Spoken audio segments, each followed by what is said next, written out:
সবাইকে স্বাগত জানাচ্ছি বিডি ভিউজে। আপনাদের সাথে আছি আমি সুস্মিতা দাস। পাকিস্তান ও আফগানিস্তানের মধ্যে সাম্প্রতিক উত্তেজনা দক্ষিণ এশিয়া এবং মধ্য এশিয়ার নিরাপত্তা অবস্থাকে নতুন করে জটিল করে তুলেছে। 2025 সালের 9 অক্টোবর পাকিস্তান যখন আফগানিস্তানের অভ্যন্তরে টিটিপি এর বিরুদ্ধে বিমান হামলা চালায় এবং তালেবান প্রশাসন সেটিকে সার্বভৌমত্ব লঙ্ঘন হিসেবে চিহ্নিত করে, তখনই দুই দেশের সম্পর্ক নতুনভাবে অস্থিরতার দিকে ধাবিত হয়।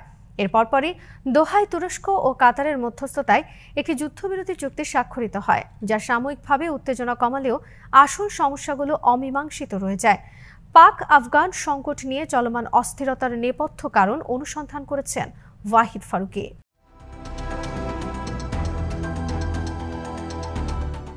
ইস্তাম্বুলে অনুষ্ঠিত টেকনিক্যাল কমিটির বৈঠকে পাকিস্তান স্পষ্টভাবে দাবি করে যে আফগানিস্তান যেন টিটিপিকে প্রশিক্ষণ, আশ্রয় বা লজিস্টিক সহায়তা দেয়া বন্ধ করে। কিন্তু আফগান পক্ষ আলোচনার মূল লক্ষ্যকে পাশ কাটিয়ে অন্যান্য বিষয় সামনে আনার চেষ্টা করে, যার ফলে 4 দিনের আলোচনা ভেস্তে যায়। পাকিস্তান যুক্তি দেয় যে 2015 সাল থেকে টিটিপি আফগান ভূমি ব্যবহার করে পাকিস্তানের নিরাপত্তা বাহিনীর উপর 600-র বেশি হামলা চালায় এবং রাষ্ট্র হিসেবে পাকিস্তানের আত্মরক্ষার অধিকার প্রয়োগ করা ছাড়া অন্য কোনো বিকল্প ছিল না। কিন্তু তালেবান প্রশাসনের মতে পাকিস্তানের হামলা আফগান সার্বভৌমত্বের সরাসরি লঙ্ঘন এবং এতে ঘরবাড়ি, সাধারণ মানুষ ও বেসামরিক অবকাঠামো ক্ষতিগ্রস্ত হয়েছে।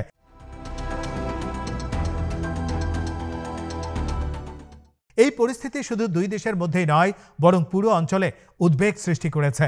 তুরস্কের প্রেসিডেন্ট রিসেপ তাইপ এরদোয়ান পাকিস্তানের প্রধানমন্ত্রী শাহবাজ শরীফের সঙ্গে বাকুতে অনুষ্ঠিত বৈঠকে স্পষ্টভাবে বলেন, আঙ্কারা পাকিস্তান ও আফগানিস্তানের উত্তেজনা নিবিড়ভাবে পর্যবেক্ষণ করছে এবং যুদ্ধবিরতি বজায় রাখা অত্যন্ত জরুরি। তিনি আরও জানান যে তুরস্কের মধ্যস্থতায় চালানো শান্তি আলোচনাকে অব্যাহত রাখতে আঙ্কারা প্রতিশ্রুতিবদ্ধ।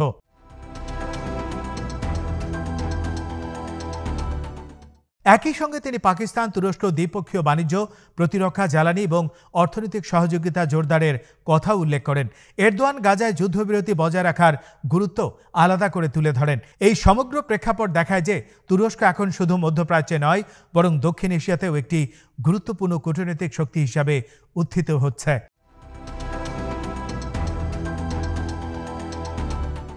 তবে পাকিস্তান আফগানিস্তানের উত্তেজনা বোঝার জন্য সাম্প্রতিক ঘটনা প্রবাহই যথেষ্ট নয়। এর গভীর শিকড় রয়েছে ইতিহাসে, বিশেষ করে 1893 সালের ডুরান্ট লাইনকে কেন্দ্র করে। 2640 কিলোমিটারের এই সীমান্ত রেখা ব্রিটিশ ভারতের পররাষ্ট্র সচিব স্যার মর্টিমার ডুরান্ট এবং আফগান আমির আব্দুর রহমান খানের মধ্যে স্বাক্ষরিত হয়। ব্রিটিশরা চেয়েছিল রাশিয়ার সঙ্গে গ্রেট গেমের প্রতিদ্বন্দ্বিতার প্রেক্ষাপটে ভারতীয় উপমহাদেশের জন্য একটি নিরাপদ বাফার জোন তৈরি করতে। এই সীমান্ত রেখার সবচেয়ে বড় প্রভাব পড়েছিল পশতুন জাতিগোষ্ঠীর ওপর, যারা দুই দেশে ছড়িয়ে পড়ে। একই উপজাতির সদস্যরা দুই দেশের সীমান্ত পেরিয়ে একই সঙ্গে বসবাস করায় জাতীয়তাবাদের সঙ্গে উপজাতি পরিচয়ের একটি জটিল দ্বৈত সম্পর্ক তৈরি হয়।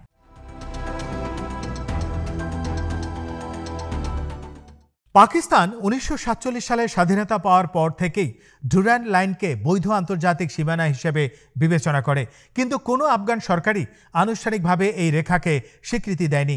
এমনকি তালেবান শাসনও বারবার বলেছে যে ডুরান্ট লাইন আফগান জনগণের কাছে গ্রহণযোগ্য নয় এবং এটি উপনিবেশবাদী শক্তির চাপিয়ে দেয়া সীমা। পাকিস্তান যখন সীমান্তে বেড়া নির্মাণ শুরু করে, তালেবান তা প্রতিরোধ করে এবং অনেকবার সংঘর্ষ সৃষ্টি হয়। ফলে সীমান্ত রাজনীতি দুই দেশের সম্পর্কের একটি স্থায়ী উত্তেজনার উৎস হয়ে দাঁড়িয়েছে। এই ঐতিহাসিক উত্তেজনার সঙ্গে যুক্ত হয়েছে মতাদর্শিক নিরাপত্তা ও রাজনৈতিক বাস্তবতা, যার কেন্দ্রে রয়েছে তালেবান ও টিটিপি। টিটিপি 2007 সালে পাকিস্তানের বিভিন্ন জঙ্গি গোষ্ঠীর সমন্বয়ে গঠিত হয় এবং তাদের লক্ষ্য পাকিস্তান রাষ্ট্রে কাঠামো ভেঙে শরিয়া ভিত্তিক শাসন ব্যবস্থা প্রতিষ্ঠা করা।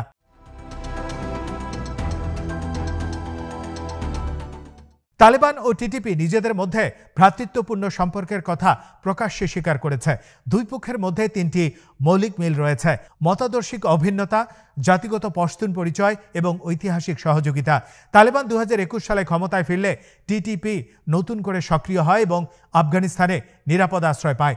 পাকিস্তান বারবার তালেবানকে অনুরোধ করেছে টিটিপিকে দমন করতে, কিন্তু তালেবান কখনো প্রকাশ্যে টিটিপির বিরুদ্ধে জোরালো ব্যবস্থা নেয়নি। তালেবানের যুক্তি হলো তারা পশতুন ভূমির অভ্যন্তরে অভ্যন্তরীণ ভ্রাতৃসংঘাত বাড়াতে চায় না এবং পাকিস্তান যেন সীমান্তে কঠোর অবস্থান না নেয়। অন্যদিকে পাকিস্তানের উদ্বেগ হলো, যদি তালেবান টিটিপিকে নিয়ন্ত্রণ করতে না পারে বা রাজনৈতিক কারণে না চায়, তবে পাকিস্তানের অভ্যন্তরীণ নিরাপত্তা আরও দুর্বল হয়ে পড়বে।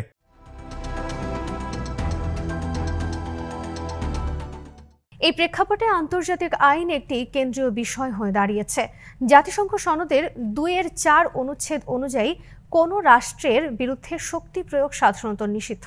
আফগানিস্তান দাবি করছে পাকিস্তানের বিমান হামলা সেই নিষেধাজ্ঞা লঙ্ঘন করেছে, কিন্তু পাকিস্তান আর্টিকেল 51 এর আত্মরক্ষার অধিকার তুলে ধরে বলছে যে নন স্টেট অ্যাক্টরদের ধারাবাহিক সশস্ত্র হামলার বিরুদ্ধে তারা প্রতিরোধমূলক পদক্ষেপ নিয়েছে।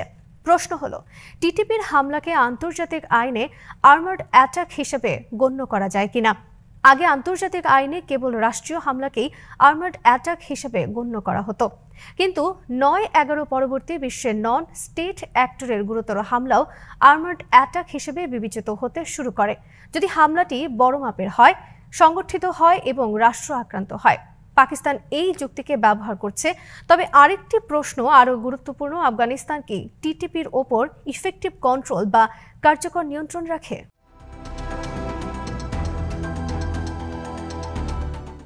আন্তর্জাতিক আদালত অনুযায়ী যদি কোনো রাষ্ট্র শুধু প্রশিক্ষণ, অস্ত্র বা আশ্রয় দিয়ে থাকে, তা আর্মড অ্যাটাক নয়, তাকে নিয়ন্ত্রণও দেখাতে হবে। তালেবান যেহেতু সব গোষ্ঠীর উপর পূর্ণ নিয়ন্ত্রণ দাবি করতে পারে না এবং আন্তর্জাতিকভাবে স্বীকৃত নয়, তাই এই প্রশ্ন আরও জটিল হয়ে পড়ে। পাকিস্তান আরেকটি যুক্তি তুলে ধরে, আনউইলিং অর অ্যানাবল নীতি। এই নীতি অনুযায়ী যদি কোনো রাষ্ট্র জঙ্গি গোষ্ঠীকে নিয়ন্ত্রণে অক্ষম বা অনিচ্ছুক হয়, তবে আক্রান্ত রাষ্ট্র সীমিত মাত্রায় প্রতিরক্ষামূলক পদক্ষেপ নিতে পারে। পাকিস্তানের বক্তব্য, তালেবান টিটিপিকে দমন করতে অক্ষম বা অনিচ্ছুক, ফলে আত্মরক্ষার অধিকার স্বভাবতই প্রযোজ্য। তবে একটি কঠোর শর্ত আছে যে প্রতিরোধমূলক পদক্ষেপ নেওয়া হবে তা প্রয়োজনীয় এবং অনুপাতিক হতে হবে, অর্থাৎ অতিরিক্ত বা শাস্তিমূলক হামলা আন্তর্জাতিক আইনে গ্রহণযোগ্য হবে না। পাকিস্তানের হামলা এই শর্ত পূরণ করেছে কিনা তা পরবর্তী সময়ে আন্তর্জাতিক রাষ্ট্রসমূহের আলোচনার বিষয় হয়ে থাকবে।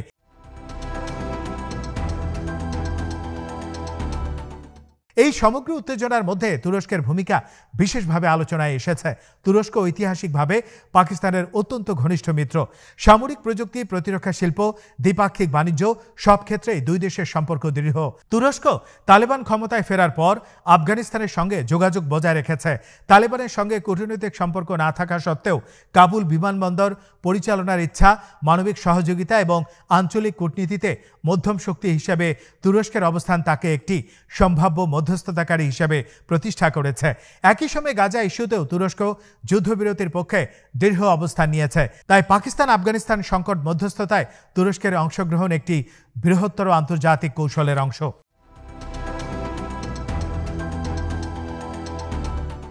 এই দুই দেশের দ্বন্দ্বে আঞ্চলিক শক্তিগুলোর প্রতিক্রিয়াও অত্যন্ত গুরুত্বপূর্ণ। চীন, যা পাকিস্তানের বৃহত্তম কৌশলগত মিত্র, চাইবে না এই অঞ্চলে কোনো বড় ধরনের যুদ্ধ হোক, কারণ সিপিইসি, ওয়াখান করিডোর এবং আফগানিস্তানের চীনের খনিজ বিনিয়োগ এসব উত্তেজনার নেতিবাচক প্রভাব পড়তে পারে। কাতার ও সৌদি আরব দোহা চুক্তির সঙ্গে জড়িত থাকার কারণে তালেবানের ওপর তাদের প্রভাব রয়েছে। ইরান উদ্বিগ্ন তার পূর্ব সীমান্তে কোনো বড় সংঘর্ষ ছড়িয়ে পড়বে কিনা। রাশিয়া মধ্য এশিয়ার নিরাপত্তা ব্যবস্থাকে স্থিতিশীল রাখতে চায়। ফলে পাকিস্তান আফগানিস্তান সংঘাতকে কেবল দুই দেশের আঞ্চলিক সমস্যা হিসেবে দেখা ভুল হবে, বরং এটি একটি বহুরাষ্ট্রীয় ভূরাজনৈতিক সমীকরণের অংশ।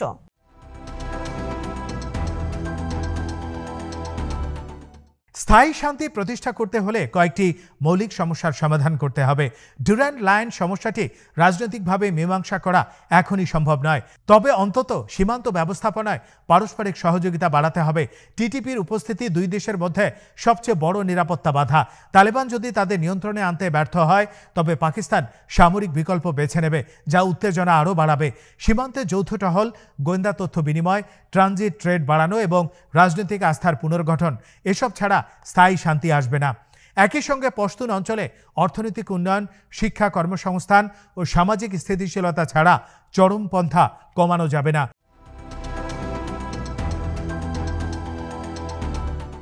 পুরো পরিস্থিতি বিশ্লেষণ করলে দেখা যায়, পাকিস্তান আফগানিস্তান সংঘাত একক কোনো কারণে নয়, বরং বহু স্তরীয় উপাদানে পরিচালিত।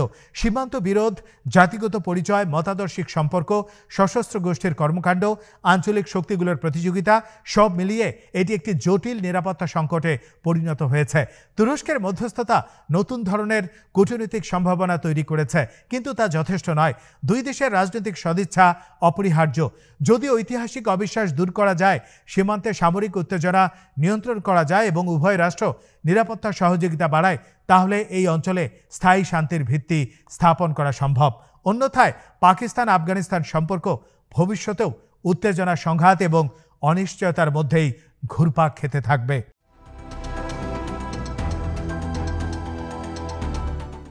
আজ এখানেই শেষ করছি। সবাই ভালো থাকুন, সুস্থ থাকুন আর দেখতে থাকুন বিডি ভিউজ। চ্যানেলটি ভালো লাগলে সাবস্ক্রাইব করুন। সংযুক্ত থাকুন আমাদের ফেসবুক পেজে।